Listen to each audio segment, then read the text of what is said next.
Franchise cricket মানেই যেন এক অনিয়ম আর দুর্নীতির আখড়া। টি-20 থেকে টি10 লিগ সব জায়গাতেই ক্রিকেটার সহ ম্যানেজমেন্টের বিরুদ্ধে নানা অভিযোগ। এবার আবুধাবিতে চলা টি10 লিগ নিয়ে ক্রিকেট দুনিয়া সরগরম। খেলার চেয়ে অনিয়ম নিয়েই বেশি বিতর্ক তৈরি হয়েছে চলতি আসরকে ঘিরে। গেল ম্যাচে নিউ ইয়র্ক স্ট্রাইকারের মুখোমুখি হয় স্যাম পারমি। সেই ম্যাচেই ঘটে অস্বাভাবিক এক ঘটনা। চতুর্থ ওভারে স্যাম আর্মির পক্ষে বল হাতে নেন আমির শাহির হজরত বিলাল। সেই সময় প্রতিপক্ষ নিউ ইয়র্কের সংগ্রহ 32 রানে 2 উইকেট। লক্ষ্য ছিল 136 রানের। ওভারের শুরুটা ভালোই করেন বিলাল। ওভারের চতুর্থ বলেই ঘটান এক অদ্ভুত কাণ্ড।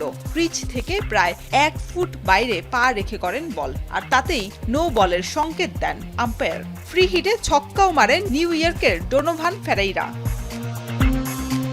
ক্রিকেটে নো বল খুবই স্বাভাবিক ঘটনা, তবে দূরত্বের হিসেবে উঠছে প্রশ্ন। প্রথম 3 বল ঠিক করার পর এতটা বাইরে চলে যাওয়া নিয়ে সোশ্যাল মিডিয়ায় আলোচনার ঝড়। অনেকেই এটিকে স্পট ফিক্সিং বলে অভিযোগ করছেন। এদিকে একই আসরে আগের ম্যাচে ঘটে আরেক ঘটনা। নর্দার্ন ওয়ারিয়র্সের বিপক্ষে ম্যাচে বাউন্ডারি লাইনে ফিল্ডিং করছিলেন আবুধাবির হয়ে খেলা রোহান মুস্তাফা। ওয়ারিয়র্সের ব্যাটার ওয়াসিম মোহাম্মদ তার দিকেই শট খেলেন। রেহানের দিকে বল এগিয়ে এলেও তিনি ব্যস্ত ছিলেন জার্সি পরিবর্তনে। সেই অবস্থাতেই দৌড়ে বল ধরার চেষ্টা করলেও ততক্ষণে তা বাউন্ডারি স্পর্শ করে।